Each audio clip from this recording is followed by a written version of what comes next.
Aloha. Hey everybody, welcome back or welcome to my channel. I know this is a very different, weird looking video. We're in a different location. My kids are actually sleeping in my bed right now, so I can't record in my usual space. So please forgive, like you're gonna see cars. I live off a highway. You're gonna probably hear cars and like coqui frogs and like noise occurring. I'm recording this very late at night. So it should be fairly quiet, but you might hear like footsteps and like things happening. So I just want to forewarn you guys of the noise in this video. So I'm very sorry. I'm not in my usual back area or I'm away from the noise. But yeah, this is titled as my MLM story, and I know my channel has nothing to do with MLM or any of that, any kind content of that sort. But it's a new year, it's 2022, and this is my first video coming out and sharing you guys what have I been doing. I know a lot of us people on YouTube don't really share what we do for a living, like as our actual hustle. But now, as you can see from this video, you guys now know what I was doing for the last 4.5, 5 years. I've been doing MLMs. That's how I've been making a living and how I've been working. And yeah, I want to share my story with you guys. So if you guys want to hear my hellhole story, it might get a little cursy. Forewarning, I'll probably bleep them out if I get a little feisty in this. Feisty, I'm referring, there's somebody in this video, her name is Feisty, so I'm just foreshadowing to that. But I might get a little crazy, so I'll try to keep this as PG-13 as possible for you guys. But I get very passionate talking about my story and what has happened to me since 2017. So yeah, let's get into the video.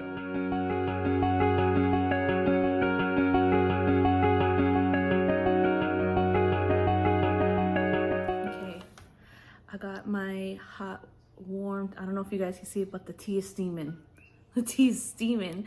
I got a little bit of Disney incorporated in here. We got my mug with Mickey, Animal Kingdom. But yeah, let's start from the beginning. I have a lot of things I have printed. I have notes, so if you don't see my eyes looking directly at you, you just know that I have things written, and I have like a kind of a timeline on how I want to say my story and things of that sort. So just an FYI if you see me looking away. Okay, so I just want to share my whole MLM story started with a different company than what I'm really focusing on tonight. So I actually started MLM business with LipSense. This was my first encounter, so I didn't actually understand what an MLM or multi-level marketing was. If you don't know what LipSense is, it's the company that was selling the lipsticks that were just basically, you couldn't wipe them away. They're very known for that. I don't know if you guys know, but I really love makeup, and that was kind of my beginning phase of getting into makeup. Like, I was really serious about getting into makeup, so like hearing about this product kind of made me excited. I didn't understand what an MLM was. So when I joined, I didn't understand that this was what this was, where you build a team, you sell the product to people. I had no idea. I just was really actually interested in trying the product and getting into it. And I actually did not have a terrible experience with LipSense. I ended up not staying with LipSense because it was a very expensive product, number one. It's $50 to get us, like basically $50 without shipping and tax and all those things to get started on a kit with LipSense. So you have to purchase the tube, the gloss, and the remover, and like it all added up to like $55 if I'm mistaken. And they had other products too that were great, but the main thing was the LipSense, was the lipstick. And so I ended up not staying. I did okay, but I didn't sell a lot, and I actually was spending more than what I was making. So I had a hoard of lipstick that I was not selling at the end of this. I did get a great camaraderie out of this. Like, I do have friends that came out of LipSense, and I'm very thankful for that stepping stone, but this was not a smart business move for myself. So I was like, man, I was kind of down about this because I was like, damn, this product is very expensive. So I was actually at a vendor event trying to sell off my LipSense. And at this vendor event, it was a Zumba-thon. It was a Zumba-thon in Pahoa, here in Hilo, Pahoa in Hawaii. And so at the Zumbathon, there was booths at this. So there was a LuLaRoe booth, and then there was my LipSense booth, and then right next to me was a Paparazzi booth. And this is how I met my sponsor. I just want to put out there, I'm not including any names. I have no ill will to anybody, towards anybody in this video. I'm not mentioning names, but because I actually have very good relationships with a lot of these people. So they did nothing wrong, and I don't want to expose anybody, but I just want to share what happened to me. Okay, so my sponsor was actually right next to me, and she had a booth selling paparazzi accessories, and I have never heard of paparazzi. That Zumbathon was my first experience of coming in contact with paparazzi, was at this vendor event. I literally, like I said, I never heard of paparazzi accessories, but people were actually going to her booth. Like, most people were going to her booth. And I kind of realized it was probably because of the price point. I had a light bulb in my brain, like, wow, this is all $5. And it just kind of entices you, like, $5, that's it. Like the whole, like, $5 foot long. Like, we get all like, it's just $5. So like, I just noticed a bunch of people going to her booth, and I ended up going into her booth, and I looked at it and I really liked it. So I bought a couple things. Like, I bought a couple chokers. I really like chokers. I bought some chokers from her. I took it home. I loved it. And then I went home, and I don't think it was that night, or it was either that night or like a night after, or it was in a week. It was in a short period of time.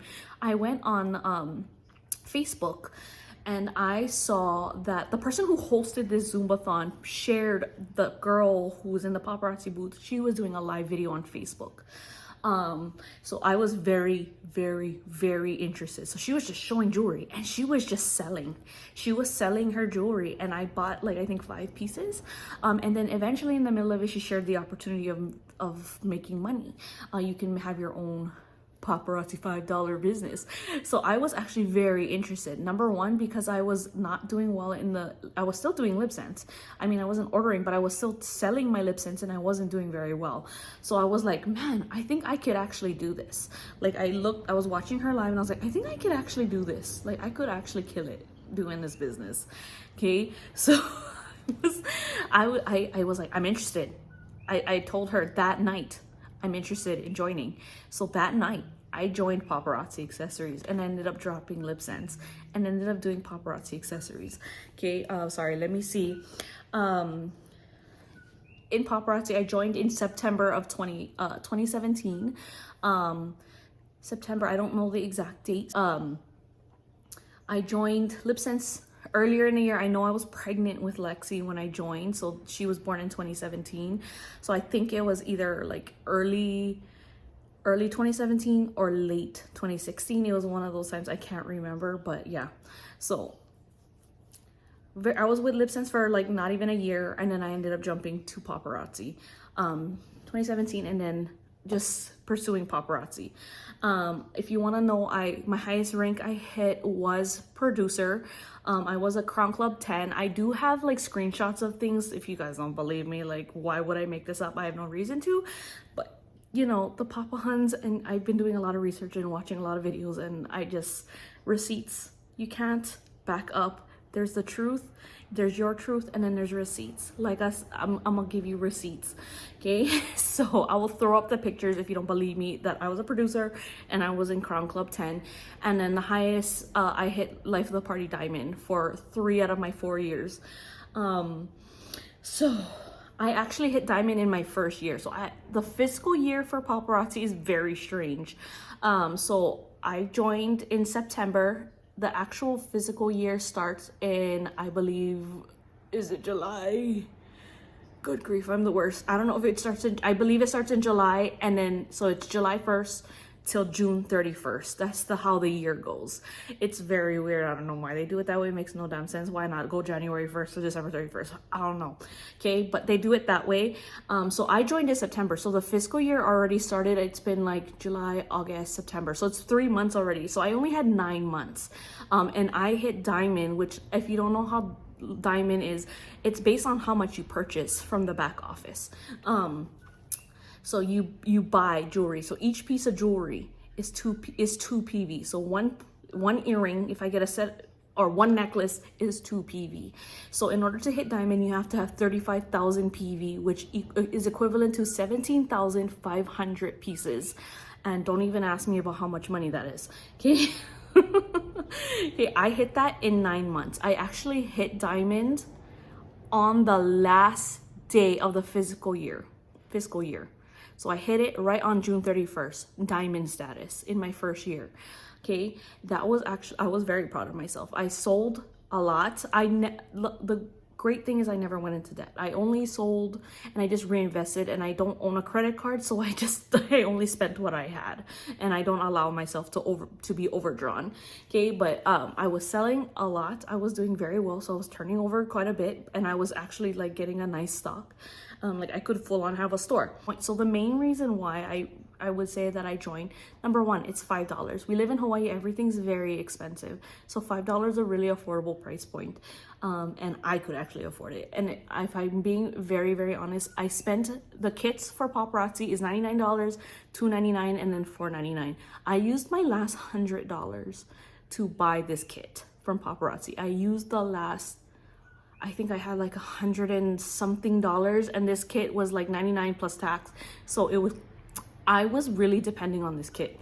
Okay, so I'm kind of jumping all over the place, I apologize, but yeah, I hit diamond in my first year, which is actually very good. So the perks of hitting diamond, you get like this branded jacket, you get to model you get to model a blockbuster, you get access to the life of the party piece, you get 10 of each piece, you get convention pieces for free, you get the Z collection for free when the convention that occurs every August, July time, you get that all for free. It's a perk that comes with hitting diamond.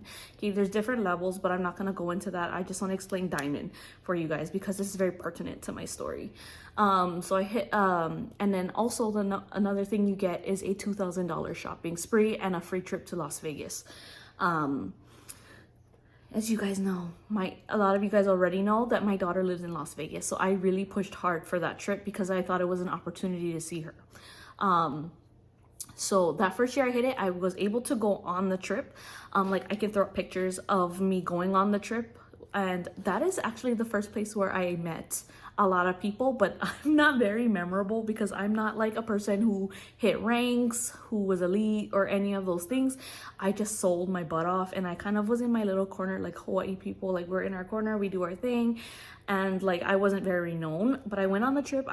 Luckily my sponsor was on the trip with me, thank God, because I try to come off as very like extroverted and very outgoing, but I'm actually very introverted when it comes to like being in scenarios where I don't know anybody.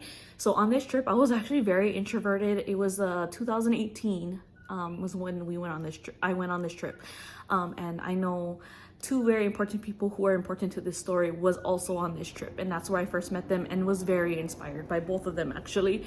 And like I said, they probably never remember me or any of that nature, but I honestly did not make friends with these people because I don't relate to them, because most of them are elites. They're very high ranking people that make a lot of money, and they're very familiar with each other. So I was not one of those people. I was very much on the outsiders and was just on my own. I mean, I talked to people here and there who sat by me or was anything, but like I don't think any of them remember me, or I don't even remember them, to be honest. It's terrible.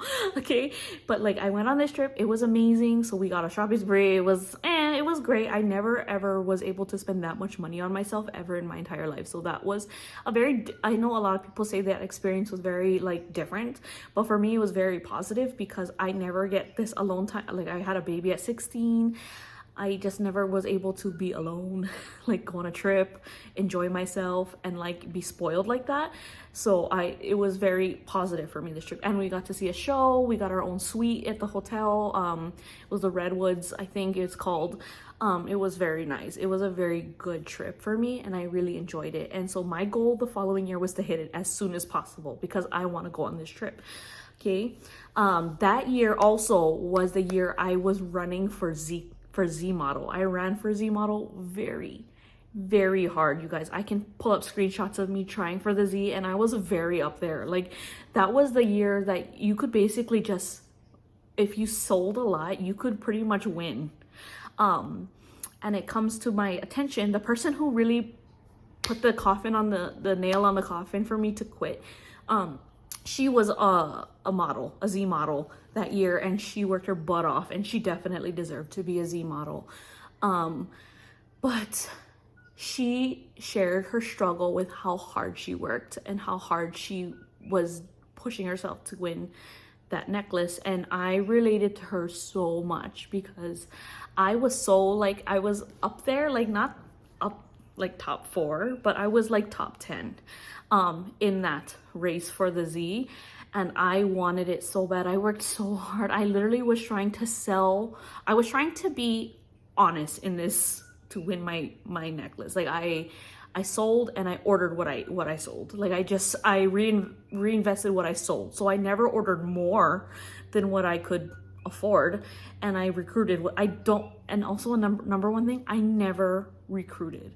I never sought after people. I have never been a recruiter, you guys. I don't like when people do it to me, so I don't do it to people.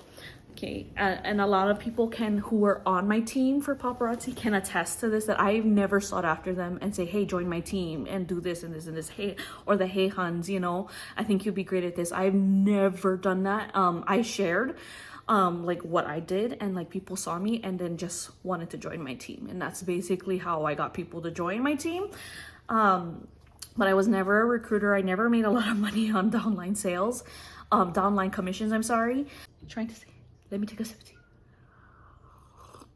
So the Z, I was going for the Z really hard that year also. So like it all kind of encompassed in the same year, 2018, 2017-ish.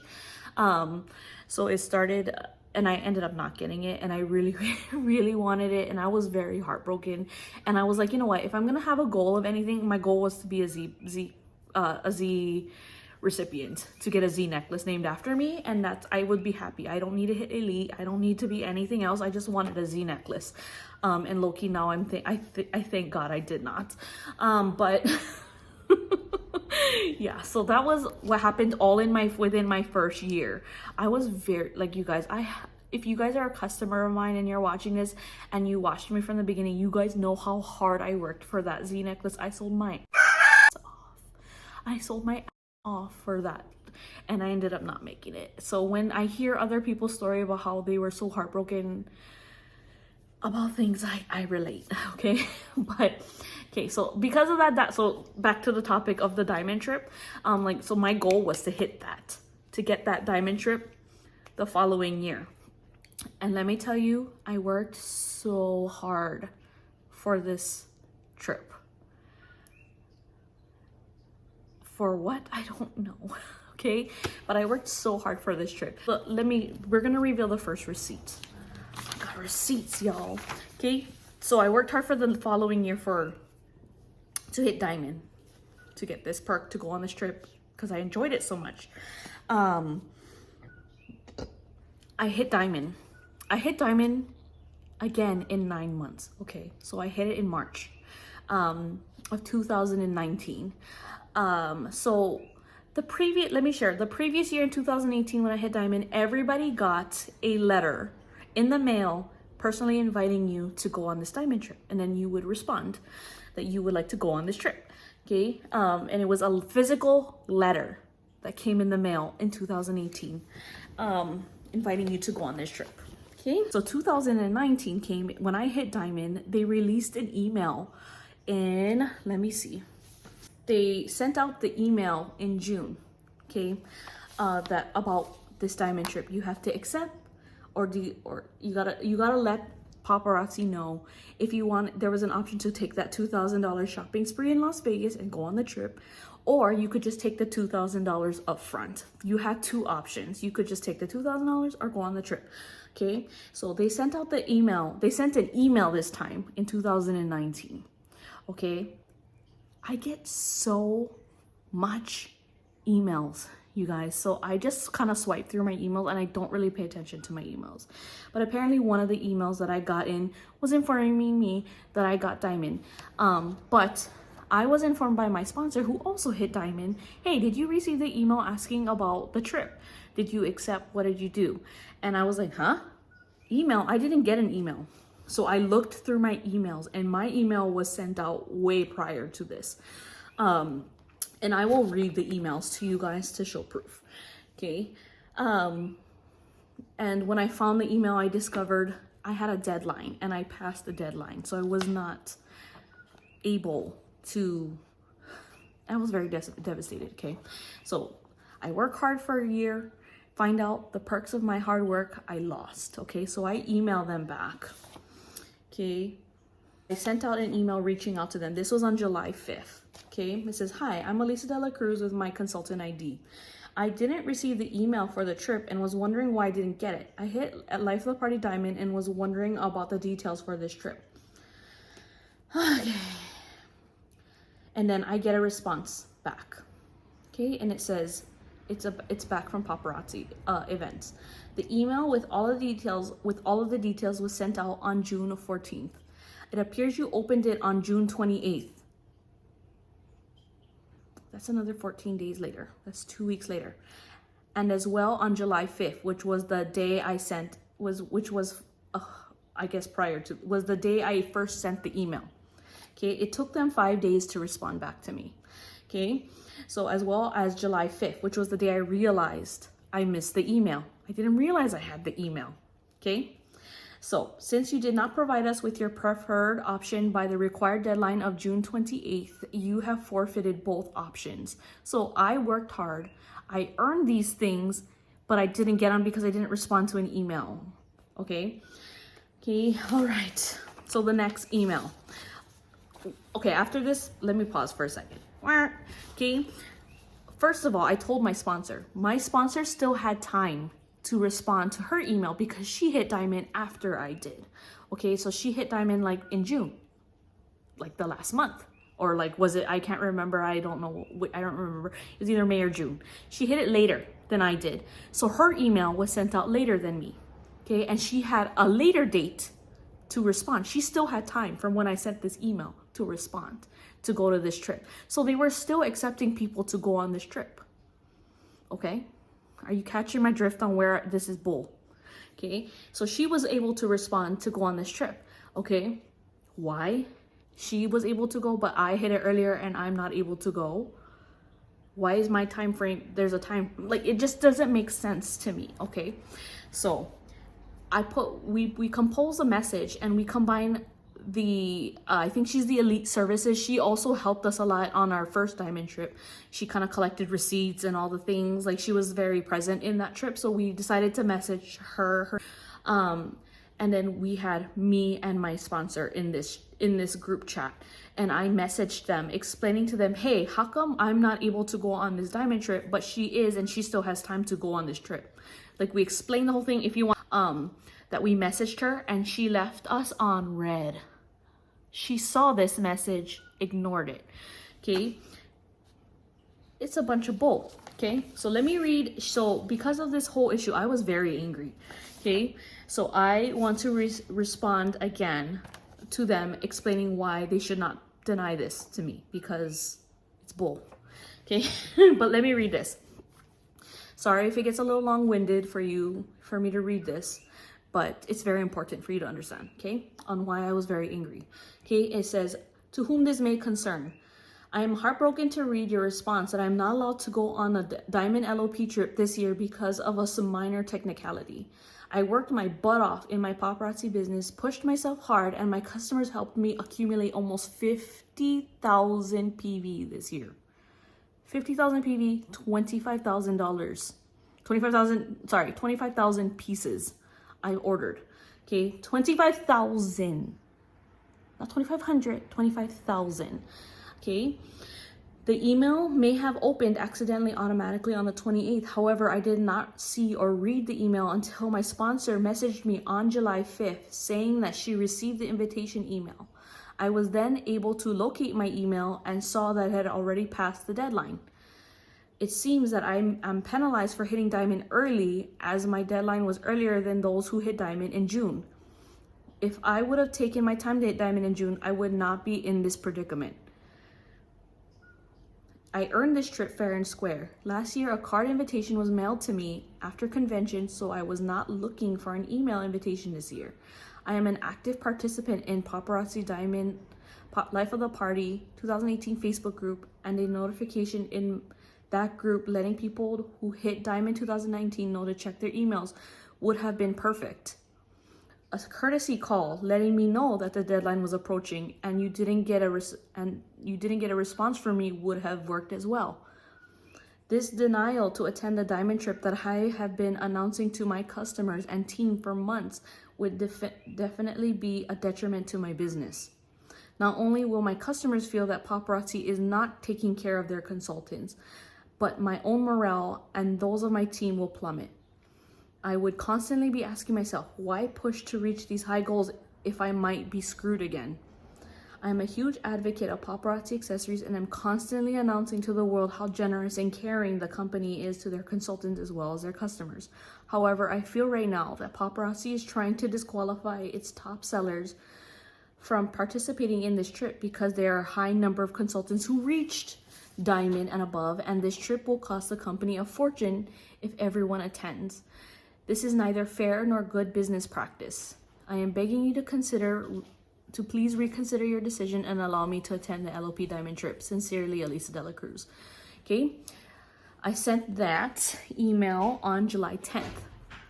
Okay, so they immediately responded back, actually, not immediately, but not July 12th, so it was 2 days later. I apologize. Okay, 2 days later they responded, "Hi, we are unable to accept your RSVP for the Life of the Party Diamond trip, as you did not provide us with your preferred option by the requested deadline. This will be our final communication regarding this matter. All our best, Paparazzi Events." That's it. That's what I got. They will not respond to me anymore regarding this. Okay, that pissed me off. So this occurred in 2019. So when it came to reaching in 2020, I hit platinum because it's still very good to hit platinum. I mean, like, it's 25,000 PV. Still yet, like, that was 12,500 pieces. It was more than that, but it was in between diamond and platinum I was in. Okay, but I didn't hit diamond that year. So I did not qualify for a trip that year, but it was during the pandemonium, the whole corona. It was happening during that thing, so there was no trip. Anyway, so good thing that happened. So I didn't hit diamond that year. Okay, but in this year, I joined another MLM company. Okay, so I have a friend. I'm not going to mention any details about this person, but this person had a business with Monat. So I was peeking at it. I don't know if you can see this hair, but I have a lot of hair. It's a lot to manage. I just was curious about my friend's products. And so I ended up ordering just to try it out, not as a VIP. You could sign up as one of those VIP customers, where you get like discounts and you go on like a auto ship. And I didn't want to do that, so I just did like retail, and I paid full price, and I ended up really not too terribly not liking it. So I actually really enjoyed it. I ordered again because I didn't know there was a quiz, and like there was like a whole system I could get. And so I ended up taking the quiz, finding out, and and then I ended up signing up, or no, I ended up buying more products for sure as a VIP. And then I ended up just signing up as a, what are they called? What are Monat people called? Like Paparazzi, they're called consultants. Market partner. Oh, there you go. So I ended up signing up as a market partner, and I actually did okay, but I have the same issues with Monat as I did with LipSense. The products are too expensive. And I actually had a lot of issues with Monat, customer wise. Number one, there was a lot of people coming out saying that Monat makes your hair fall out. Okay, I still have my hair. I'm good. I'm cherry. Like I thought the products were okay. I did notice that I started getting a lot of dandruff. I was going through a lot of stress in that period of my life, but I'm not gonna attribute this hair. I did end up getting a bald spot on the back of my head. I think it's more attributed to stress and I found out that I actually have alopecia. So the hair actually grew back. Like all my hair grew back in. If you want to see screenshots, I have the bald spots, but I don't attribute it to Monat. I found out I had alopecia, and I had a lot of stress going on in my life in that period of time. So I joined Monat while I was in Paparazzi at the same time. I learned so much in that period of time. You cannot put them side by side with Paparazzi. Paparazzi is so picky. Like, they are like, not picky, how was the word to say? They are very, very strict. Paparazzi's very strict with their rules. I never experienced that with LipSense, and then with Monat, I never experienced how controlling they are. It was crazy. So yeah, Monat just didn't end up working out. The products were starting to slightly start not working for me, and so I ended up switching out my products, and I was fine. So I stopped doing Monat. It was very like amicable, no issues. But I mean, I actually did get a lot of issues with people because, number one, either the people were not liking the products and it was very expensive, but you could return it. But who wants to go through the trouble and return it? Okay. What else? What other issues? Oh, I lost a friend. I lost a very dear customer friend of mine who actually was from Paparazzi, because she was on the auto ship and she was getting auto ship. She is older, and she didn't understand how it worked, and she just kept getting products, and she was very upset. We argued, and it was not good. It was not a good ending for us. She said I was scamming her, and I was like, that's not my fault. You don't check your emails and just stuff like that. Okay. And then a lot of people were messaging me like about how there was a lawsuit with Monat because it caused hair loss and things like that, and it was people were sharing it onto my personal profile where I sell jewelry, and it would get me in trouble. That would get me in big trouble. So I was like, stop sending me these videos and tagging me and putting it on my profile, because if I get caught, Paparazzi could cancel me, because that would mean that I'm doing two businesses and they're on the same like profile. Okay, so I kept my money in a different private group, and then I was doing Paparazzi. I had a group for Paparazzi, I had a business page for and I did it on my timeline. I shared it on my timeline, and I didn't put anything else on there. Okay, so people were sharing on my profile, and I was freaking out. I was like, don't share this, stop tagging me. Like, it was freaking me out. So I had a lot of issues with that, with Monat as well. And it was hard to keep people in. It's another company that just is too expensive. It doesn't, it's just not, people don't like auto ship. People don't like that. I don't know why these MLMs always do this. Like, people just don't like it. They don't want to commit to something like that. So I didn't want to commit to that either.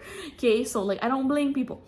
Okay, so I was doing them at the same time, and this is around the time frame where Tracey, her name is Traceys YT, she came out on Facebook sharing her experience with Paparazzi accessories, and how she was canceled, not necessarily canceled, she canceled herself technically, but she was getting suspended a lot for a lot of really dumb things that are just really unnecessary. I will have her YouTube channel linked down below, so you can go watch her story. Her whole Paparazzi story is on her YouTube channel, and so if you want to hear her story, go watch her channel. But she just was getting suspended and canceled for a lot of really stupid things. Like, she was helping a handicapped person, and she got in trouble. Where does that make sense? Doesn't make sense. So like, they gave her an ultimatum, and she chose to not follow by their rules, and she was canceled. Okay, but her story very much touched me a lot, because I was very much in the middle of Monat and Paparazzi, and I was very fearful. I was fearful not of Monat, I was fearful of Paparazzi canceling me, because she also talked about this, because a very high-ranking person named Geraldine Feisty, Jerry, whatever you call her, she came out also later on that she was canceled because she was known for cross-recruiting, because she was in with another company. Okay, and she was a very high-ranking person. I will have her channel linked down below too. Please go watch their stuff, and yeah, if you want to see hear backstory about theirs, you won't get it here. You'll go to their channels and go watch. Okay, but like for I was very fearful because of cross-recruiting. So Most MLM companies don't care if you have multiple businesses, but paparazzi really cares if you do another business. Okay, so I was mostly advertising money on my Instagram. Okay, I did money on Instagram and I kept Facebook for paparazzi, and then I had that small little group for money on Facebook in case they don't follow me on Instagram. Okay, but I was mostly doing it on Instagram, the money stuff. Okay, so my Instagram and Facebook actually was linked. They're not actually linked, so like when I posted and stuff, it wasn't posting to Facebook, but my stories would post to Facebook. Okay, and so when I was posting on my stories, the stories was going to Facebook. So I had not my sponsor, my 2 direct sponsors, but there was a high up sponsor who was my friend on Facebook. And she saw that I was doing money on my stories and immediately was like, hey, you need to take this down because you're going to get canceled. Like immediately shut me down to not be posting other companies on my stuff. Okay, number one thing on why we were super controlled in paparazzi, okay? We were not allowed to have anything, any other side hustle aside from just paparazzi. You can have them, but they have to be completely separate. But really, it doesn't matter to a lot of people. Luckily, I am small and I'm not very well known that no one was turning me in and constantly getting suspended, okay? So, but I wouldn't doubt if I kept posting money, somebody probably would have ended up turning me in, but I ended up shutting it down and just not doing it anymore. I also failed to mention, I didn't get suspended. I never got suspended, but I did get in trouble. I got a slap on the wrist from compliance, that I was not allowed to advertise that the jewelry, we sell lava beads. I used to sell lava bead bracelets.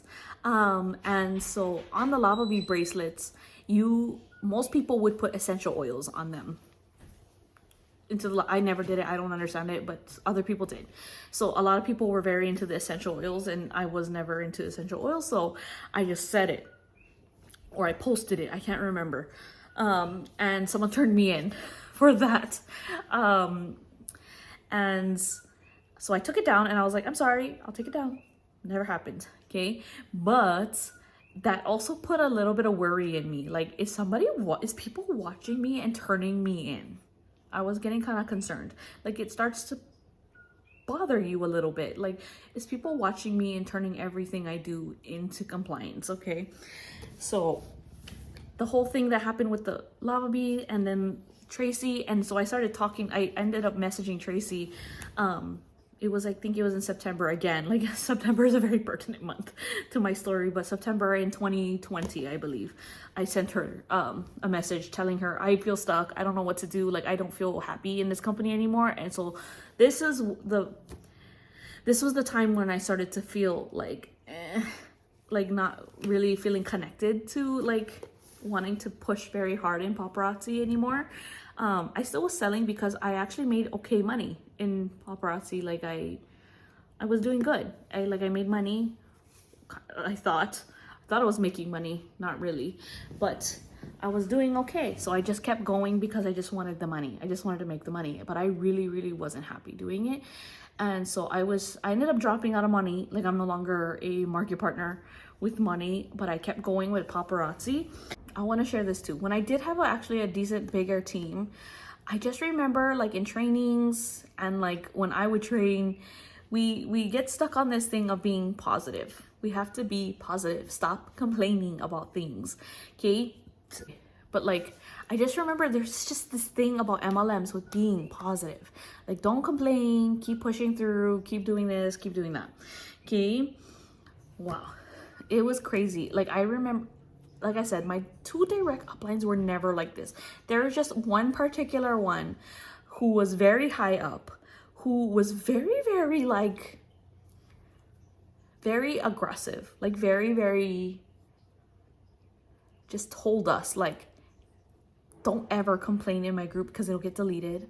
The number one things that consultants have issues with, number one, that there's a drop. So every day, Monday through Friday, we would get new jewelry every single day. Okay, and for us, it was 10 o'clock Hawaii time, or 10 o'clock when new jewelry would release. A lot of people could not get it because it would disappear in a minute, you guys. Like the hot pieces, like the oil spills, the really popular pieces would disappear like this in like the first minute, you guys. The good stuff would go so quickly.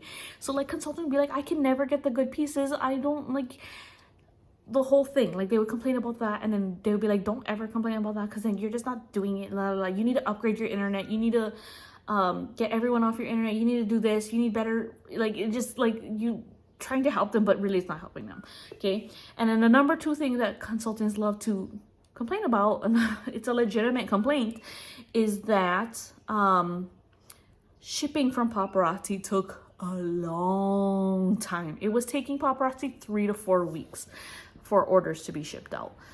So like and it was very strange because you would order, they would immediately take your money, and you would not get the order for another month minimum. Okay. And so consultants would complain to their uplines. Why is it taking so damn long to get our jewelry? Okay. And so uplines would be like, if you were wrecking your business, you would not have this issue. If you would constantly have if you were constantly ordering, you would have a constant flow of jewelry coming in, and you would never have an issue. Okay. So like, but ideally for me, it was like that because I was always ordering constantly, once, twice, sometimes 3 times a day, maybe even more some days when there was like Pink Friday and like all those things happening multiple times a day, ordering tons of times a day. Okay. So if you were like a smaller consultant who just sold a little bit here and there, like, and you don't order very often, it's a big deal to wait for these boxes. But for us, they're like, but our uplines would tell them that, hey, you're not working hard enough, because and then you would not have, you're like, oh, I don't have things to sell to my customers, and be like, well, if you were constantly ordering, like the things you would hear from them, it was very rarely condescending. Like, not everybody's life is paparazzi. I was so consumed in paparazzi. So like I was constantly ordering, constantly selling, constantly with this. So like I understood what they were coming from. If you constantly order, I never had any of these issues. It would never bothered me. But these people who are a lot smaller, who are at the bottom of the pyramid, I mean, I wouldn't say I'm at the top of the pyramid. I'm not even in the middle. I would say I am at the bottom because I don't have a team. I am at the bottom, but I was doing very good in sales. But that's not the case for a lot of people. They're not doing great in building a team, and they're not doing great in building and selling. Okay, so they'd be like, oh, I don't have any new jewelry to show them. I've ordered, but there's no pieces coming in. For like weeks, there's not even an update. Like they were just legitimately coming with concerns, and then their uplines would shut them down. Like I saw this a lot. Not with, like I said, with the high up people that I am under. They would say this to their team, like, hey, you need to be ordering more. Like it's a very big push to get people to order. Okay. And I would hear so much. Another thing I would hear so much of is, stop ordering from other consultants. And I'm like, yeah, I get the reason why, because you make no profit. But I now have a light bulb moment very recently that they are saying that because it doesn't help these elites rank. The more you order, the higher the PV is, the more that they can rank. And I'm thinking in my head, like, I think that's why they're saying this, because there's a lot of consultants who leave and they're selling their jewelry and they're buying it for like cheaper. Like for me, I was selling my jewelry at $2 now. And so consultants would buy from me and they can actually make a profit now. You know what I mean? So like these elites, they were just like very condescending to their team members, saying, hey, order. Okay. And it just, now it truly bothers me. I was very brainwashed when I was in this MLM. Okay. So let me just explain to you, like I caught myself doing this to my team. And if you were on my team and I can remember an exact moment of when I do this and 2 team members left my chat because I said this. okay? And I deeply regret it to this day, and I don't think they like me very much right now. And so I'm very sorry if you end up coming across this video and you know I'm talking about you. There's two particular, one of them is okay with me, but one of them like does not like me. They blocked me and everything, okay? But in this chat, they were complaining about how we were not able to get the releases, and I said, why are you complaining? Stop, let's be positive. I didn't say stop complaining, but I was like, let's be positive. Let's not make this like a complaining chat. Because honestly, I really did not want to hear it, because I ordered every day and I was able to get a lot of pieces. Not everything, but a lot of pieces.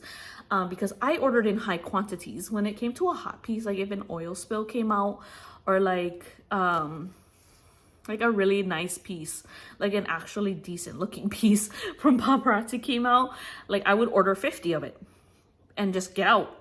And you would go in and out really quickly with your order. But these consultants who are smaller, who don't sell like that, they can only order like 2, 5, maybe even 10. But for Paparazzi, Paparazzi offers free shipping at $100. So that's about 38 pieces, or we round up 40 pieces, because every 10 pieces you get a free hostess reward. Okay, so when you're ordering 5, you want to get free shipping, because we already make only $2.25 off of these pieces. We don't want to pay shipping on top of that to reduce our profit margin. So they have to hit, a lot of people want to hit 40, so they go and look for more pieces. And because it's taking them longer to find the pieces disappear and start dropping from the cart, and they're not able to get the pieces. You catch my drift? I hope I'm making sense. Especially if you're not in Paparazzi, you don't understand a lot. So that's why I'm kind of going into that. But if you are a consultant, you're like, all right, Elisa, I know. Okay. But that's just kind of what happens. To a lot of the smaller consultants who don't order a lot. Okay, I had no issue, but there was people who were smaller who had this issue, and I understand their complaints, and I totally understand. Not everybody can order every day, and there's people, yeah, I got it. But I just was like, I don't relate to you like at that time, but now I do. Okay, I don't relate to you, and I just didn't want to hear it. Like, I was like, how can I help you if you just don't order enough? Like, you gotta order a lot if you want it. That's the only way you're able to get pieces from Paparazzi. There's no way a customer could go to my replicated website and order something that an oil spill. It just will never happen. Apparently now the pieces are kind of staying longer on the website, because apparently a lot of people are leaving right now because of all this things that are coming out. Okay, like I said, go watch Tea Time, Crack the Crown. It's in the description, and you'll see why a lot of consultants are leaving, and a lot of things I'm saying is kind of indicating why. Okay, but I caught myself being brainwashed and kind of turning into one of them, but thank God I did not, and I came out of this and I see the light. Okay, I'm gonna say my last convention I went to for the end. I just want to share a couple things on why I think Paparazzi is a cult. Okay, I want to share a couple things.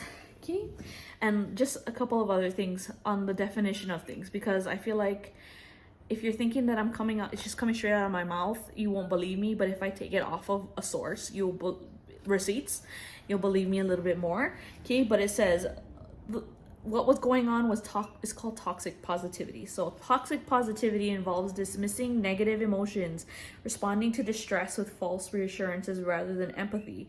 It comes from feeling uncomfortable with negative emotions. It is often well-intentioned but can cause alienation and a feeling of disconnect.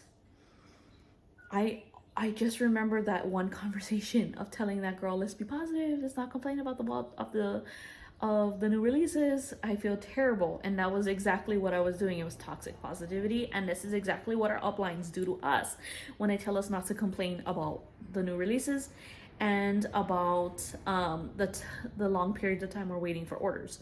Okay, toxic positivity. Don't complain. Just look at the positive things, even though they're legitimately things that bother us, right?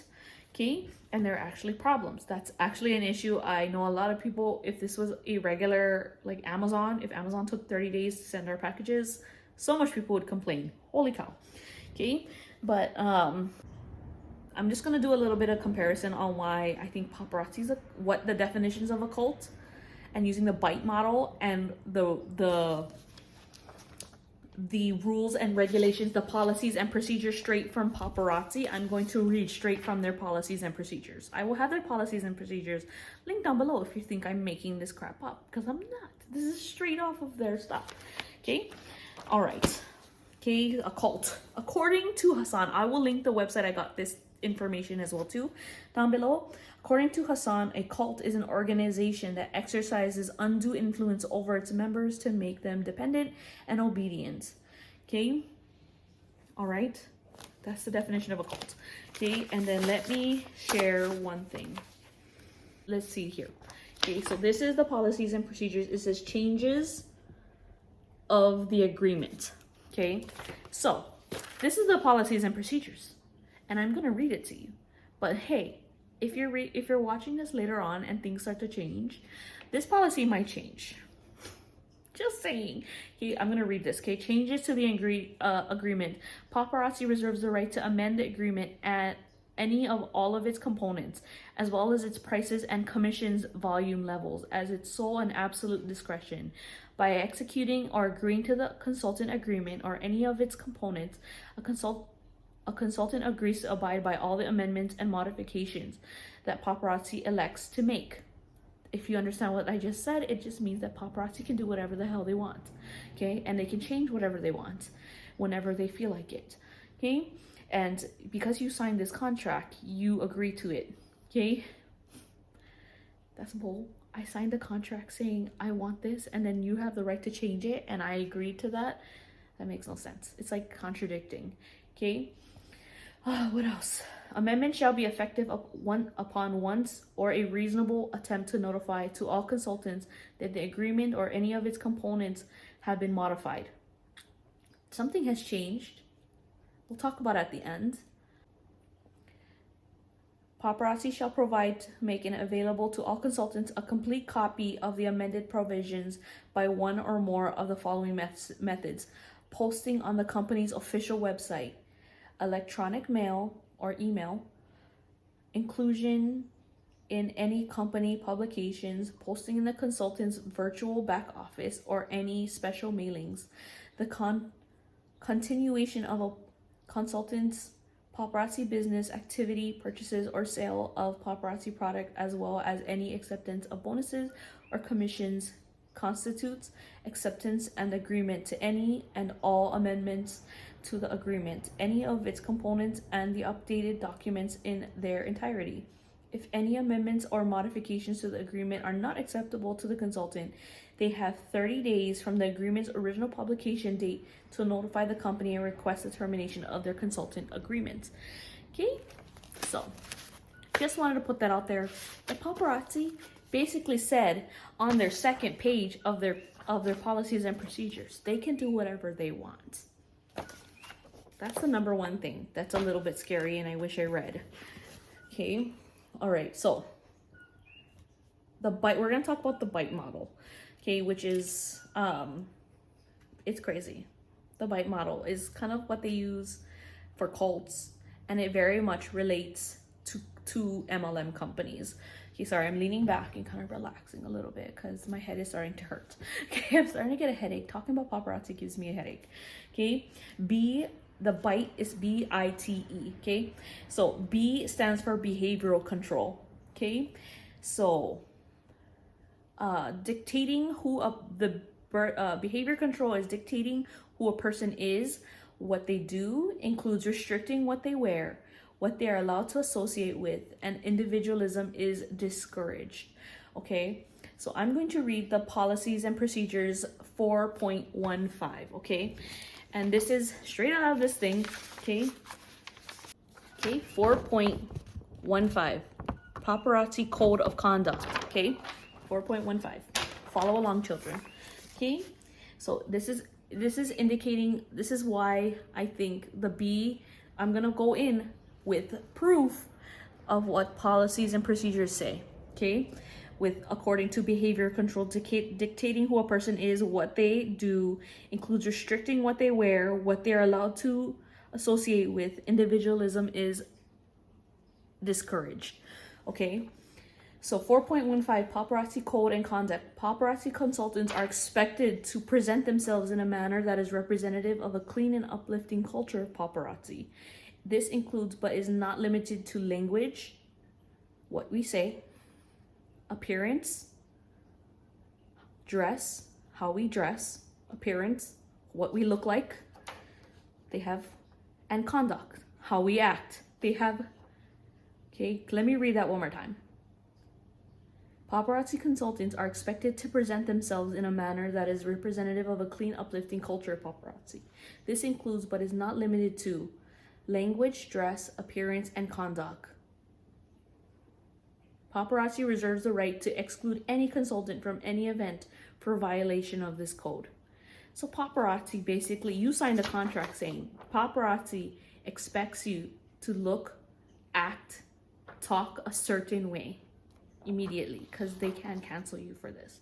Okay, there's another one, okay, and all I want to say is that this is true. There's very much stories out there telling, it's not my story. I've never been told how to dress, how to act. I've acted however, I mean, I've always remained professional because it's a business, but people has definitely been canceled for how they act, how they dress, how all of those things, not for me personally, but other people has. Okay, so a 4.14, disparaging remarks. This is another thing, how they control what you say. And this is the exact rule I broke that got me canceled. Okay, 4.14, disparaging remarks. Okay, consultants may not use disparaging remarks in relation to paparazzi, corporate staff, employees, directors, officers, or any other representative of paparazzi, including but not limited to other independent consultants. Consultants are to conduct their business with positivity and in a manner that uplifts everyone. Comments made by consultants that may be negative in nature and relate to other potentially damage their own business, the businesses of others, and the paparazzi brand. Consultants should be courteous, polite, and always seek an amicable resolution of any disagreement or dispute. Owners of social media sites, forums, blogs, or community pages are responsible to ensure that all messaging and content from contributors of those pages remain positive. I'll explain this after. Positive, uplifting, and supportive of the paparazzi business, operators, consultants, and programs. All comments made on any such sites are the sole responsibility of the owner to monitor, and any violation of or disparaging comments made on such forums will also be the responsibility of the site owner or manager, as they were made by them directly. Okay, so if you don't understand what that just said, it's basically saying that if, like, you know how on Facebook pages, people can leave reviews on your page. You can rate it like 5 stars, 1 star, give ranking, okay?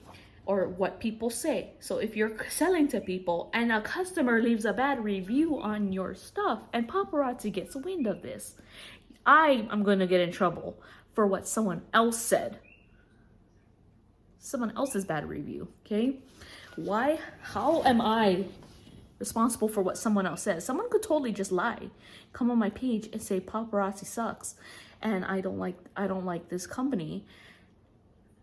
Leave that review on my page, paparazzi gets wind of this, and I'm the one in trouble for what someone else says. I can't control what paparazzi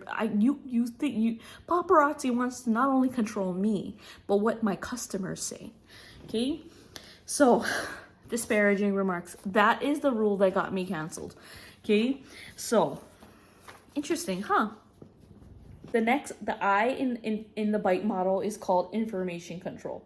Okay, to exert undue influence. Cults will often withhold or distort information to make it more acceptable, or just simply lie. It includes deception, discouraging access to non-cult sources or information, encourage spying on each other, and producing propaganda such as YouTube videos and other media or fake accounts. Let me read this to you. What the information control is. They're saying that they don't want you to be influenced by other people. they encourage their members to spy on each other in cults, to spy on each other if they're doing anything wrong, okay? And this is very much so the nature of paparazzi accessories, because everybody is tattletaling on everybody. And if you were ever a consultant, you know this is true. Everyone turns in everyone. No one is going to each other saying, hey, you're breaking a rule there. You shouldn't do that. I mean, I know a couple people, they're probably their direct uplines tell them, hey, don't do that, take it down. But like, people are not doing that. Like, people are going onto lives, turning people in. I also highly, like I said, I highly suggest you watch Geraldine Feisty Souza, Jerry Souza. Watch her videos, because she was constantly, she had a target on her. She was constantly getting turned in by other consultants. Okay. Let's read the policies and procedures 6.5. It's called reporting obligations. Okay. So they're encouraged. So like I said, the information, they encourage their cult members to spy on each other, okay? And to kind of basically condemn them for them doing this when they break a rule. Sounds like Scientology, don't we? Okay, so 6.5, reporting obligation. You can see that right there, 6.5. Okay, reporting obligation. All consultants have an obligation to report any policy violation that they may witness or be aware of to the paparazzi compliance department. Failure to do so may result in compliance action taken against them. So it is very encouraged by our company that we turn people in, and they're almost like, in a sense, rewarded for that. But if, like I said, if you watch the tea times, not everybody is upheld to the rules and the procedures of paparazzi accessories. Many people break these rules and they don't turn them in. In fact, there's people encouraging people to break rules and are not getting in trouble for that. But there's little innocent people like us who do something very small and don't get a chance to explain ourselves. But I don't want to go back anyway. Okay, so paparazzi is very much so taking behavioral control of us, information control of us. We are not allowed to sell other people. We are not allowed to sell anything else on our own personal profiles. We are not in charge of our own personal profiles. The second you decide to put paparazzi on it, you are not allowed to show anything else except paparazzi. Okay? You are not allowed to post anything negative on your site regarding paparazzi, okay? Because you will get canceled. You will canceled, okay? All right, so that's the I in the bite model. Okay, T, thought control. Cults will also seek to control how members think so that the group's doctrine is accepted as truth. Often, only positive thoughts are allowed. Constructive criticism or questions are immediately shut down. We can go back. I don't want to read the policies and procedures again, but you can just basically refer back to 4.14, disparaging remarks, or 4.15, paparazzi code of conduct, to kind of go back to what their thought process is. We have no control of that. We have to think a certain way. We have to be toxic positive. Like I said, I explained what toxic positivity was. Okay? Like, we cannot think negatively about the drops disappearing in less than a minute. We have to think positively, like, oh my gosh, thank you paparazzi for having drops 5 days of the week. But none of the little people, none of the smaller people are able to get any of it. Think positive. There's another release tomorrow that you're gonna miss. Okay? Okay? So, and then, like, just saying, you have to think positive. Oh, well, the reason that it's taking 3 to 4 weeks for you to get your orders is because paparazzi's exploding. Paparazzi's doing amazing. We sell so much jewelry. So much jewelry is being sold. It's taking the corporate office 3 to 4 weeks to get to our orders. We have to think positive about that. That's a positive. The paparazzi is so busy, it's taking them this damn long to do our orders. Does that make any sense? No, okay. All right, T. So yeah, we covered the T, trying to control us. It's basically the same the policies and procedures explain that. Okay. E, emotional control. Okay. Members of cults experience extreme emotional highs and lows. They're showered with praise one moment and then made to feel guilty, fearful, and unworthy the next. They're told that any problems they experience are their own fault and never that of the leader or of the group. The cult instills irrational fears about leaving or questioning the leader's authority. Okay? Let me read what I responded to this. I have heard this so many times from my high-ranking elites training. Usually when we join, we are love bombed. We are super love bombed a lot when you join. All 3 companies I joined, I got love bombed. Okay? When I joined an MLM. Majority of them do. When you join someone's team, they give you a big old celebration. Okay?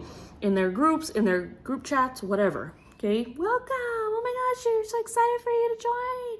You're gonna do so great. You know, all those things. Okay, we are love bombed, but it's quickly gone. It's only there for a little bit. People are quick to turn people in. People are super quick to turn people in, and encouraged to be tattletales. None of the blame is the elites because they have no idea what it's like to be at the bottom and to experience them. Okay, so I hear this a lot as well in trainings, in specifically paparazzi. Don't blame your sponsor for your failures. It's not your sponsor's fault. It's true to an extent, but when we come to our uplines about a concern, we're immediately shut down. They don't, and the reason being is that people at the top don't understand what it's like to be at the bottom. So I get why they can't help us, but why are we getting shut down like that? Like, we are the people who fill your pocketbooks, and you have the nerve to be rude to me.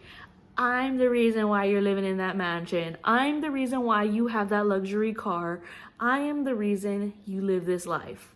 How about a little bit more respect to your team? Okay? Yeah. Okay? So they just don't, I hate to sound like I'm defending elites, but it's because of that. They can't help us, and they don't want us to blame them because they will never understand what it's like to be us at the bottom. Okay? They only know what it looks like up there, and they can't relate to us having a hard time ordering, having a hard time getting people to buy our jewelry, getting people to join our team. They will never understand the struggles that we go through, and they can't help us because they never had to go through it.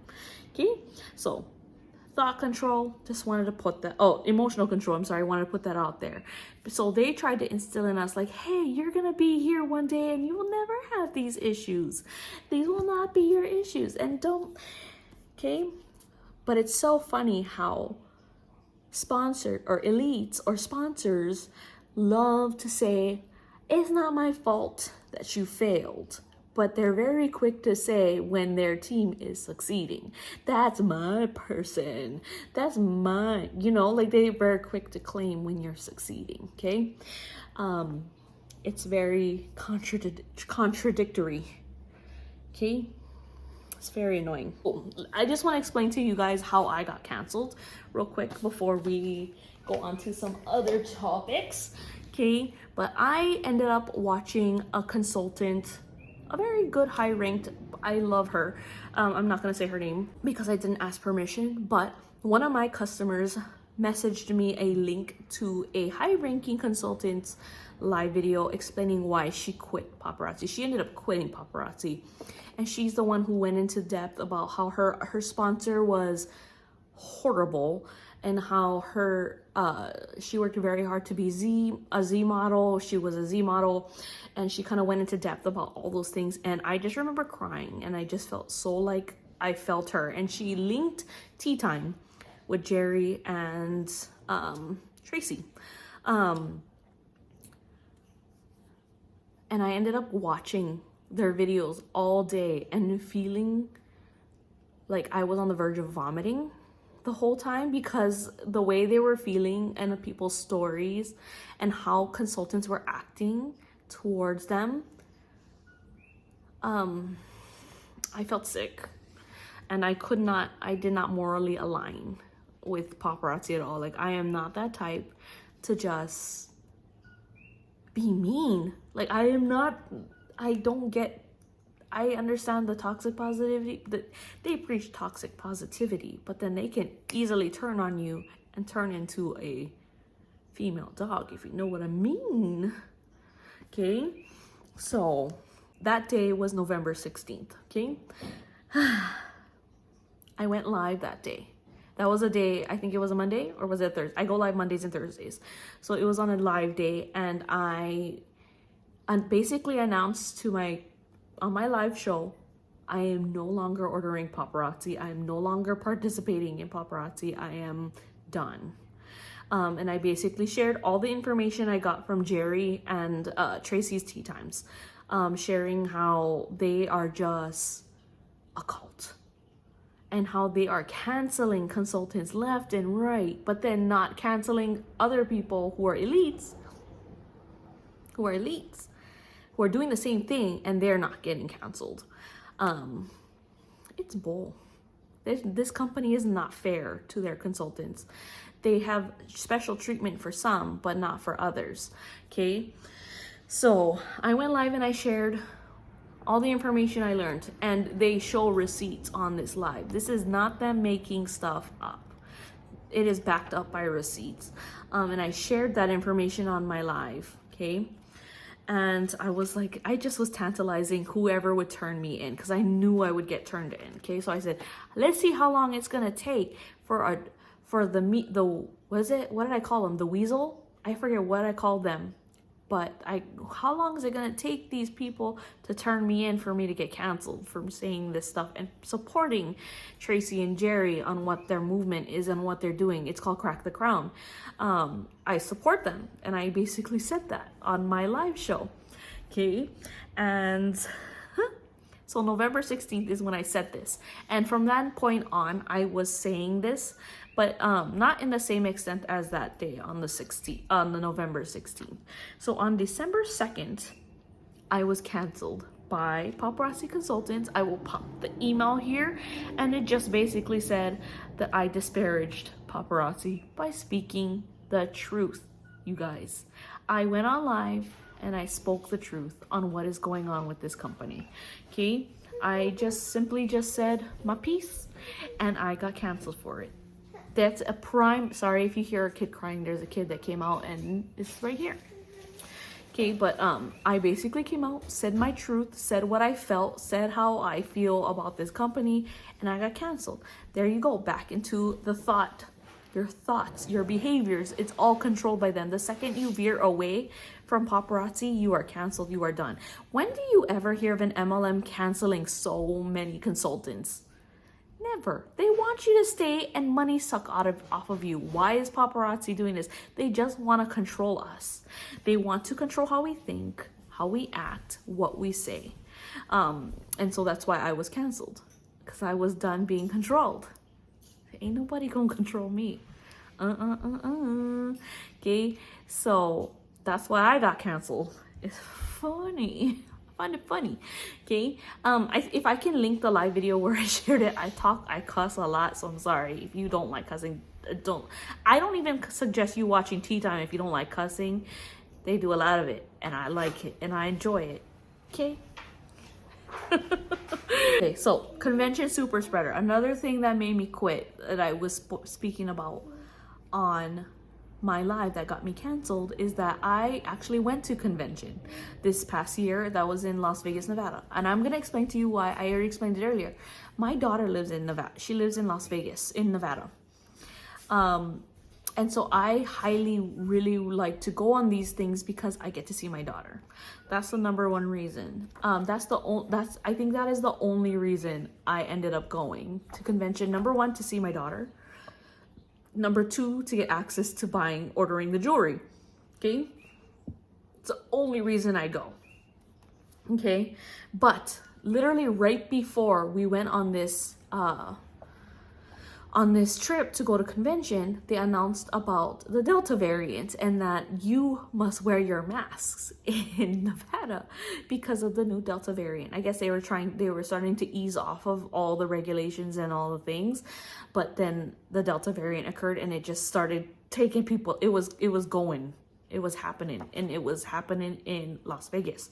So they just informed us that we must wear our masks. And the funny thing is, okay, so the cost of the convention tickets cost us $245 to go, okay? So that's very expensive to go to a convention. And then they announced that in the rules, we're not allowed to get a refund on this stuff. We're not allowed to get a refund on our tickets if we decided we don't want to go. Or if we catch the Corventina. If we catch the Corventina, you can't get your money back, even if you're sick, okay? It's non-refundable. That's rude as hell, because the year before that, so 2020's convention was completely virtual. We got our money back and we got all our perks mailed to us last year. So you cannot get your life of the party, your elite rank statusing, any of your awards you're supposed to get at this convention. You cannot get it unless you're at convention. But 2020, the year before, they had a virtual convention. They mailed out all of our perks. Everything was done safely during this pandemonium. I'm trying to use other words because YouTube doesn't like those words. Okay, so they did that the year before. But Paparazzi, explain to me why you could not do that this year. I felt the obligation to go because, number one, even if it gets canceled, I still end up going because I like to see my daughter. The year that it was virtual, I went to Vegas because I wanted to see my daughter. During the pandemic, I saw my daughter the same week period of when the convention was supposed to be held. I saw it. I went to see my daughter. That's the number one reason why I was going. And I was going to try. I'm vaccinated. I'm a pro-masker. I wore my mask. And me and my sponsor, actually, we would go down to the the trainings. And it was filled with people. It was so unsafe. I literally could not go to Starbucks to get a coffee in the morning. I would have to get up the butt crack of dawn to get a freaking coffee. The Starbucks line was astronomical, and I need my coffee. I get headaches when I don't drink my coffee. I become very grouchy. You know what I mean? I got a caffeine addiction. I know. I'm owning up to it. Okay? I very much so am a breakfast eater. There was a long line in the food courts to get food. So whenever because I pretty much stayed close to my sponsor the entire time. So we would literally go off onto the strip to go get food. We could not get food in the MGM Grand. We had to either Uber Eats or go off to the strip to go get food, or go to other hotels to get food, because we could not get food in the MGM. We were literally herded cows, like this, to people, touching all around us with people. I would literally was going through the cows going, "Mrrr." I'm not joking. I'm not exaggerating. If I expose who my sponsor, I don't want to expose her, but if my sponsor was like somehow here and could validate me, she would validate me, like, yeah, she was going moo through the cows, because we were herds of cows. It was so dangerous. And I remember telling my sponsor, how many people you think are going to get sick from this convention? Luckily, I never went to any of like the viewings of the Z's or anything. We did see the Z's and the convention pieces after everyone, where it was empty. We didn't even get to see the fall line release because we went so late. They put it away. They put the fall. I'm so sorry for the noise. That's my daughter. But we missed the whole fall line. We missed it all because we went so late. So we missed it. Okay. It was very dangerous. I'll insert clips from the convention. I pretty much wore my mask the whole time, but when it came to black and white gala, nobody wore their masks. And I was one of them. I'm very guilty of this. So when you go up on stage to get your awards, they record you, they take pictures. So in my mind, my makeup was pretty. Okay, I did a good job on my makeup and I didn't want to put a mask over it. And it's very selfish. I own up to that. It was very selfish of me and I regret it to this day that I did not wear my mask, knowing what I know now. But I did not wear my mask on stage going across, and nobody did. Nobody had a mask on back there. There was a huge line. This was for Diamond, because I made Diamond this year. Yeah, I hit Diamond, and we were in the back weaving, and I have video of me going across the stage without a mask on. I have pictures, and there was so many people that hit Diamond, and no, I didn't see anybody. And the people of the MGM Grand did in the back say, hey, put on your mask. But nobody had it with them. We left it at our seats. So I would have definitely masked up because I heard them. But none of us are gonna go out of line, go back to our seats and grab our masks. No. So they should have, I feel like they should have enforced, hey, you can't come in until if you don't have a mask. Catch my drift? But the law was that if you're indoors, you have to wear a mask. We all broke the rules. We all broke the rules. No one enforced this though. No one was really, people said it, but was it really enforced? No. I just also want to share something at convention. I have videos of the concerts. I wore my mask when the Pitbull concert was crazy. I have videos from the Pitbull concerts. It was filled with, the whole stadium was full of people. And like I said, I have videos and everything to show proof. It's crazy because I had my mask on during that, but you can see people in my video not wearing masks. And we're all sitting by each other. They were not distancing us in the seats. We were sitting up next to each other, up next to everybody. We tried to sit on the end so we were not always up against people. And I know one session we sat at the top because we wanted to be away from, it was just crazy. And we tried to stay till the stadium. We tried to stay till the stadium was starting to empty, but MGM Grand people were telling us to get out. So it's it almost was also partial to MGM's fault as well. So I see these people talking about the super spreader and saying that MGM was not at fault. They are partially at fault because we tried to be safe and stay away from people and wait till the crowds were gone. So we're not herding out with people doing mooing like a cow with cow herd. But they're like, you need to get out. We're trying to wait till the crowd is gone. So we're not walking. We were trying to not walk with people like that. And we tried to avoid it, but it was inevitable. They were kicking us out. They should have gave us time to let people slowly go out when they please, instead of forcing everyone, hurry up and get out, and rushing us like a pack of hyenas, So I think definitely paparazzi is partially to definitely blame for this.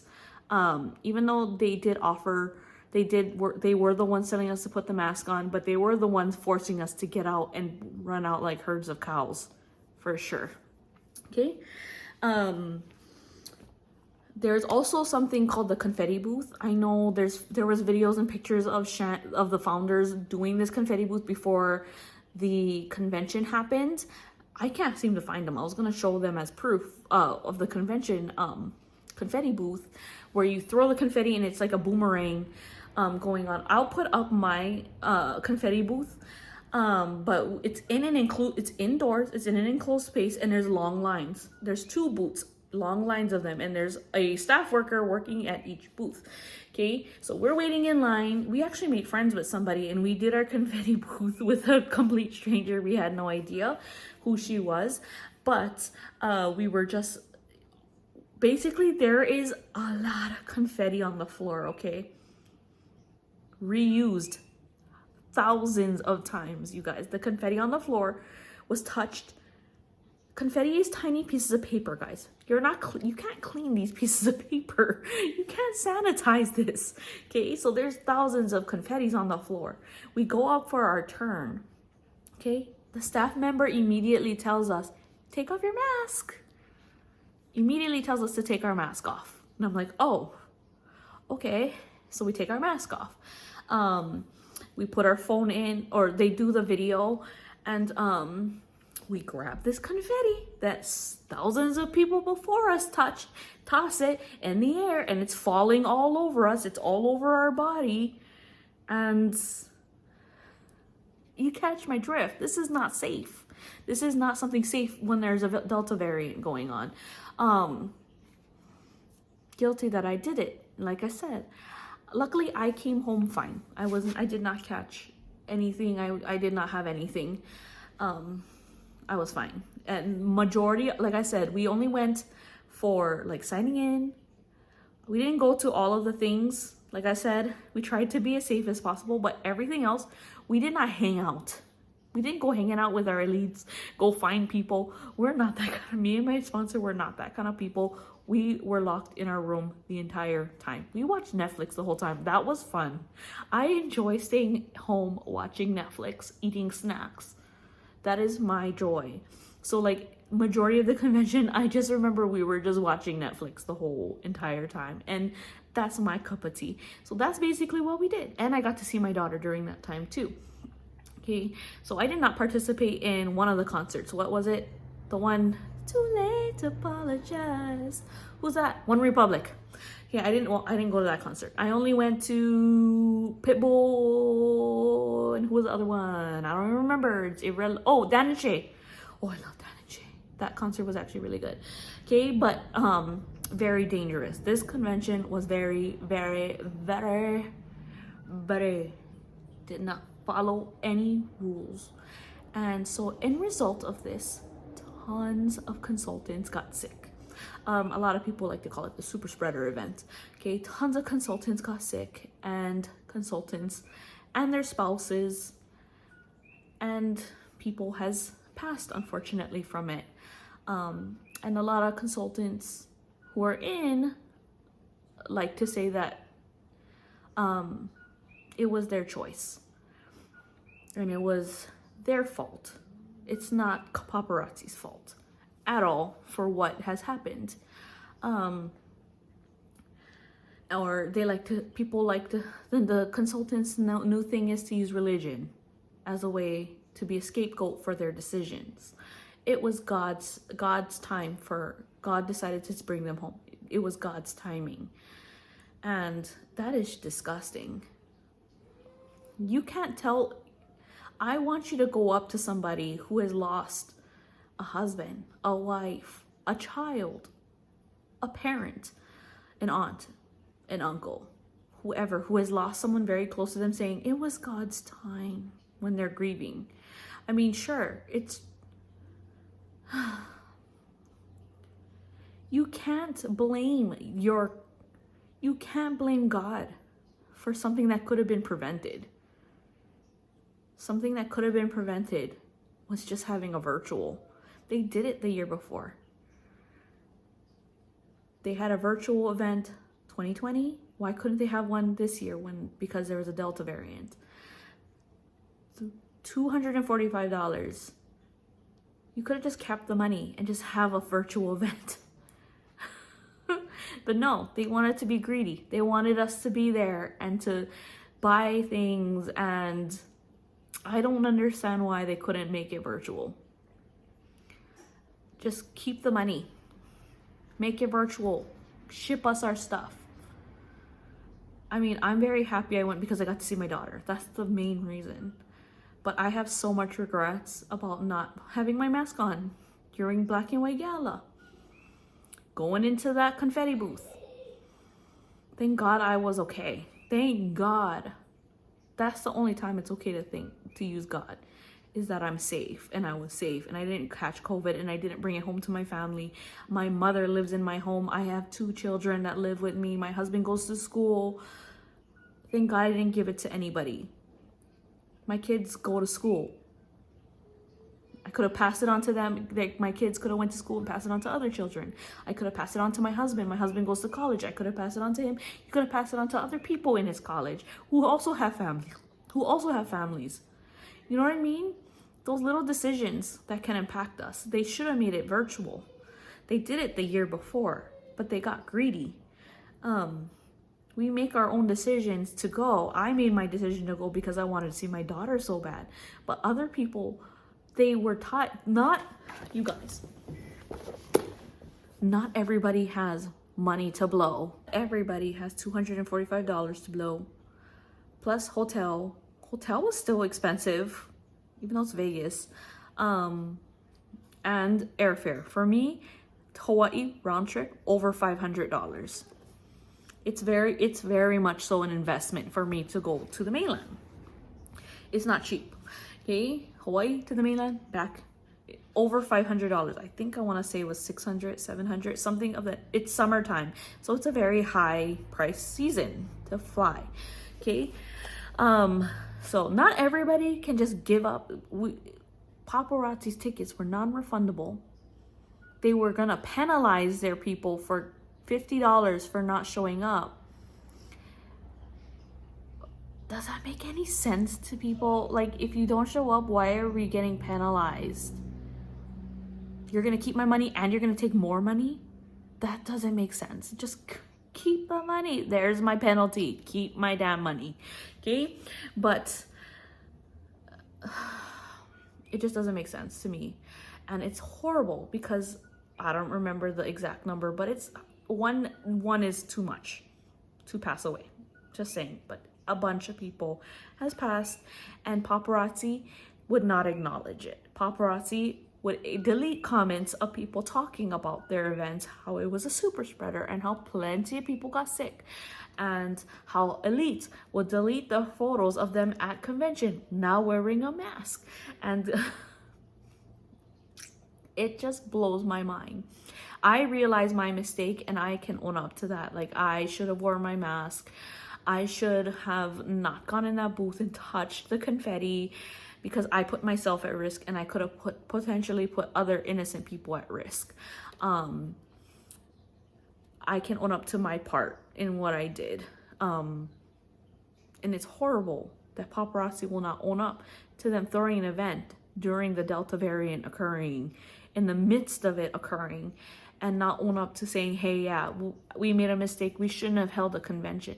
Clearly, they know they made a mistake, because I hit Diamond that year and they canceled the Diamond trip. I was supposed to go on another Diamond trip where I get a hotel stay and a $2,000 shopping spree. I did not. I got my $2,000 at least this time. At least they didn't take that away too, like they did in 2019. That was bull. Okay, but that's just straight up. They will not own up to anything. They will not own up that, yeah, they should have had a virtual instead, and show any remorse that people were hurt and sick from this event. They will not own up to it. And it's just disgusting how their consultants are batting for paparazzi. But paparazzi, consultants are acting a fool, defending them. But the second when push comes to shove, paparazzi will not give a rat's about you. They will drop you like it's nothing. They will drop it like it's hot when the shoe's on the other foot. So why are you defending these people? I don't get it. It's like when, I hate to compare it to a murderer, but it's like when a murderer kills somebody, you be defending a murderer after he killed a serial killer, after he did all he did. He killed innocent lives and you're gonna defend them. I hate to compare it to that, but that's kind of the only thing I can think of on the top of my head. Like, you're defending them. And then the serial killer's like, when it comes to his trial and he's sentencing, yep, I did it. And makes you look a fool for defending them when clearly they did it. I'm just saying, paparazzi has not said anything. They probably never will. Just saying. So why are you saying anything? Okay? You're just making yourself look a fool defending a company. Their silence is basically admittance to us. To me, their silence proves they're guilty. Okay, so why are you speaking? Shh. Okay, be quiet. Stop defending them. Okay, all right, the next thing. This company, if you guys remember at the beginning, I told you guys, the pull for me was that the jewelry is $5, lead and nickel free. It's 2 things. Okay, that has just been proved today that that is not true. Number 1, I will provide the screenshot showing the website, Paparazzi's website right here, that their website said as of December, early December, I can't remember the date, I gotta look at the date on the screenshot. As of this date, their website said lead and nickel free. Lead and nickel free means 0, nada, nothing. It means there's no lead and nickel in it. Okay, I will also provide screenshots of them removing it from their websites. It's no longer on their website that this jewelry is lead and nickel free. Suspicious. Okay, I did home testing for this jewelry. It very much showed very present for lead, but it wasn't showing very much the home test showing for nickel. So I very much so told my customers, hey, this jewelry is loaded with lead. Just saying, lots of lead. Okay, so I told my customers, and we were obviously all misled, because now to further that, with them removing it from their website, that's another admittance, you guys. Their silence. They are not saying anything. They are quietly doing these things, taking things off their website and not saying anything. But they come out with an email to their consultant saying that this is now lead and nickel compliant, or it's Prop 60, California's Prop 65 compliant, whatever. Another lie. Exposed. It's no longer lead and nickel free, and now it's exposed that it's not lead and nickel compliant. And I will provide the screenshots done by the Tea Time people, Tracy and Jerry, and they did testing at this facility. It is watermarked because it is theirs, but it is their scientific proof. It is credible, and I'll provide the screenshots that this jewelry is not only containing lead and nickel, it also contains cadmium, arsenic, and antimony. All very dangerous heavy metals that should not be in contact with us in very large amounts. There are large amounts of it. A lot of them are in large amounts. They tested on 10 different pieces. Like I said, I will provide the screenshots. It is watermarked, so it might be a little hard for you guys to see. I apologize. I'll tag the Crack the Crown people down below so you can see screenshots. Also, my Facebook is linked down below too, so if you want to check it out all on Facebook, you can see it a lot better there too. It is a video, so it's harder to see, but if you want to see real evidentiary proof, it is going to be on my Facebook and on Crack the Crown. Okay, and they also have a support group, so if you're an ex-consultant or you want to be an ex-consultant, the group will be linked. There's a lot of things I gotta link down there. Okay, bear with me, I might forget certain things. I'll work on it. So sorry, my kid is here. Okay, but lies, the lies keep stacking up on this company. Number 1, they want to control us. They don't want us to know that this jewelry is toxic. They don't want us to know about this. They want to control, thought control. They want to control what information comes in. They don't want people listening to Crack the Crown and Tracy and Jerry when they're exposing the truth. Just like how I spoke the truth when I went on my live and I got canceled, because they don't want the truth coming out. They don't want the truth coming out. They're telling their consultants it's compliant. They couldn't go away with the lie that the jewelry is not lead and nickel free. So now they try to push another lie. Now that this lie has been proven another lie, what new lie are they gonna come out with? Keep an eye out. When you lie, you just gotta keep lying to cover the lie, and that's what I feel like is happening right here. Okay, so that's one of the lies they said to us when we, the last 10 years that they've been in business. Okay, lie number 2, the next thing on their website that I'm trying to make them take down off their, that we want to try to take down off their website is that their jewelry is one of a kind. Their jewelry is designed by the founders. The founder designs these jewelry, and we are so thankful that they release their art to us, to paparazzi consultants. We get these exclusive pieces. That's a big old fat lie. I learned real quickly once I started looking at the wholesale market in China. Wow, a lot of this jewelry looks just like paparazzi. I'll pull up screenshots. One side will be paparazzi's, the other side will be Nihao, or what other wholesaler I found from China. There's so much jewelry that look exactly the same. One of a kind jewelry? I think not. It's one of the thousands that look the same. That look weirdly the same. Looks like it's the same, meaning like maybe, I don't know, they look the same. All I know is that it's not one of a kind. Their jewelry is not one of a kind. I find the same jewelry for dirt cheap, so cheap. Guys, if you want your own jewelry business, you can have the same jewelry as you had before, but it's way cheaper. You can price it to what price you want. Another rule I have never mentioned is that we cannot sell our jewelry for more or less than $5 when we're a consultant. You can price your jewelry at whatever you want when you go into business for yourself. You can do whatever you want. You can act a fool on your live. I feel like I'm more myself on my lives than I've ever been. I feel so much better. It's crazy, but knowing that this jewelry has toxins in it, you come to realize, like right now I have a severe headache.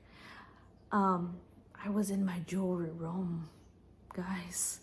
It's like we're in this, I'll show you videos of I have a warehouse, guys. I have a basement full of this jewelry, you guys. I hit diamond 3 out of my 4 years, 7,500.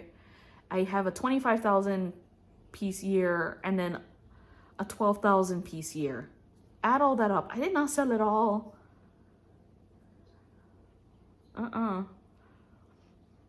There's a lot of jewelry down there, and I basically live in there when I work.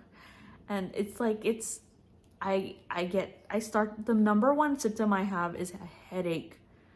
I have gotten headaches, and I just want to share with you guys, I've been looking back at old videos of me, and I have just become, you can tell I have become so depressed joining this company. I noticed that I'm just not as bubbly as I used to be when I was starting compared to when I ended. I'm not as bubbly. I'm not excited to go live anymore. I would get anxiety attacks before going live.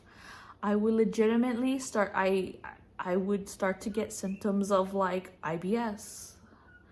Like things when I would know I'm going live that day, I would start to feel sick.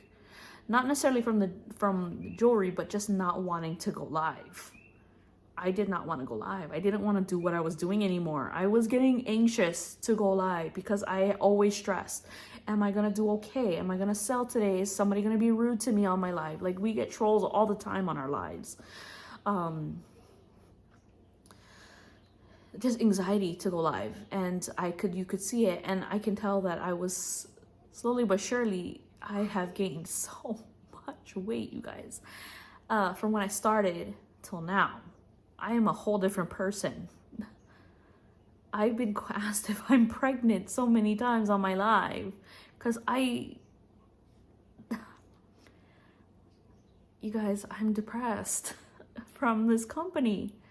And to know I wasted so many years, so much time with my family, I'd given up for this company.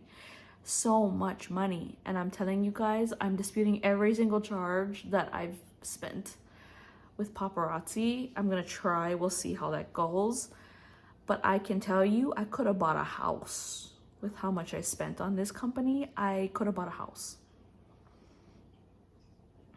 and that's not an easy pill to swallow for me. that I have invested literally my life in this company, and this is how I get treated back. I get canceled for speaking and exposing their truth. This is the repayment I get for all the hurt, the blood, sweat, and tears. Not the blood, sweat, and tears, but I have worked my ass off for this company.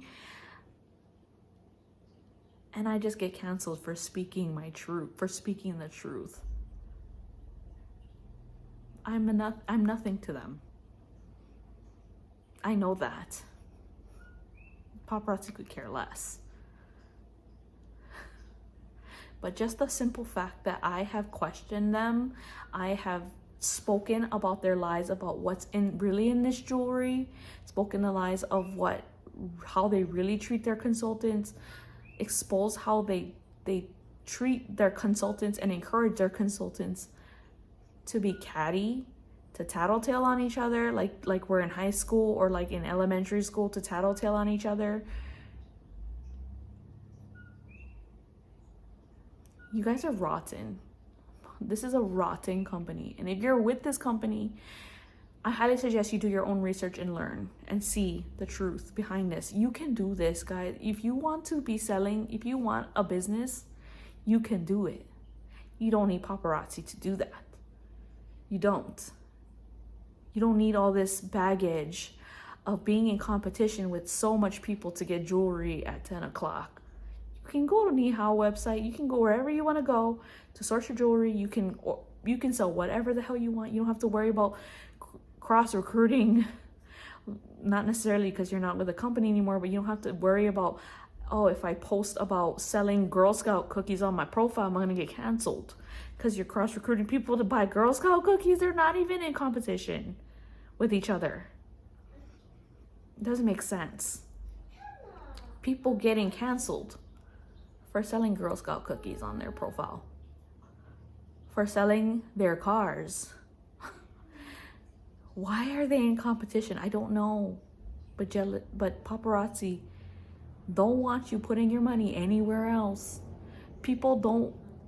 Luckily, the last year I support this boutique on Facebook who is amazing. And every time I ask, people are asking me, oh, where's your clothes from? I just said it. I didn't care. I did not care. I just said it, but you're not supposed to do that. Luckily, I didn't ever got turned in and canceled for it. But yeah. They have gotten so much of my money. You would think they'd care a little bit about me and like want to know what's going on. No. Imagine if I gave you $400,000. Don't you think you would care a little bit about me? Not paparazzi. They could care less. You're dispensable to them. You are just a number. You are just a dollar sign. You are just another person they were going to leech all your money out of, cancel you, and go on to the next one that they can leech off of. Don't join an MLM, guys. This is just one of them. It's very similar. Doesn't it sound just like LuLaRoe? You guys, it sounds just like LuLaRoe, because it is. I think, if anything, paparazzi's worse because they're selling us toxic jewelry. I mean, all LuLaRoe did was sell holy leggings that smelled like crap. And I'm sorry this video was very long, but I have a lot. This is 4 or 5 years of my life that happened, and I'm very angry. And I'm not gonna shut up about it. This is my story. This is my life. I've given so much. I've given up my time with my family. I held it in, guys, till the very end. But I joined MLMs when my babies were just born. And I given up the first 5 years of their life for these companies that I will never get back. I support CrackTheCrown. And I don't think anyone should join any MLMs because 99% of people who join MLMs fail. There's the 1% who are at the top, making millions of dollars off of rich people. Rich people are getting richer and poor people are getting poorer. There's elites out there buying mansions, buying luxury cars, doing all these going on amazing trips, buying Louis Vuitton, buying all those name brand things for their family. And then there's us at the bottom who can barely make it by, who can't even pay for a Fashion Fix subscription, which is $70 a month. I hope it's impacted you guys a little bit. Please don't join an MLM, guys. Learn from my mistake. I'm telling you guys, I'm not joking. I spent a mortgage. Don't be me. There's people in debt. Luckily, I'm not in debt because I never use, I don't own a credit card. I don't own any of those things. I only spent what I had. But I have a ton of jewelry that is toxic. And I can't get my money back for what I spent on them. Unless I go to the bank. We'll see. I can. We'll see. But we'll see what's coming up in our future for us. I hope you guys enjoyed this video. Please comment down below your MLM stories. If you have had something similar happen to you, I'm so sorry. If anything like my story or anything worse or anything less than my story has happened to you, there is so much people who can attest that these companies are not good. So please, if I can help somebody else to not join either Paparazzi or another MLM, I've done my job. Don't do it. If you want a business, you can do it. You can. There's ways. You can do it. I believe in you. Don't go to an MLM. Don't do it, please. You will regret it unless you're part of that 1% who is leeching and making poor people poorer. And I don't know how you can live with yourself knowing that you are living off the backs of people getting poorer while you sit at the top, sipping your margarita next to your poolside mansion. That's dirty money you're living off of. It's off of your people buying jewelry that they can't sell. I'm not the only one that has so much jewelry that they can't get rid of now. If you can live with yourself, being rich, and then everyone under you, living paycheck to paycheck, barely making it, you can live with yourself, you don't got Jesus. You need Jesus. So yeah, I hope this helped somebody. And I hope somebody gained something out of this. Somebody opened somebody's eyes or whatever it did. If you want to leave a negative comment, that's fine. You can't change my mind. You can't change my truth. I know what I said is true. And nothing negative you say down below is going to change my mind. All you're doing is helping my algorithm to reach people. Get my story out to people. Leave that thumbs down. That helps my algorithm too. So do whatever you want. It's not going to change my truth. It's not going to change what I've been through. It's not going to make that number of how much I spent on this company any different. And it's not going to do anything to change my mind that Paparazzi is a crock of shit.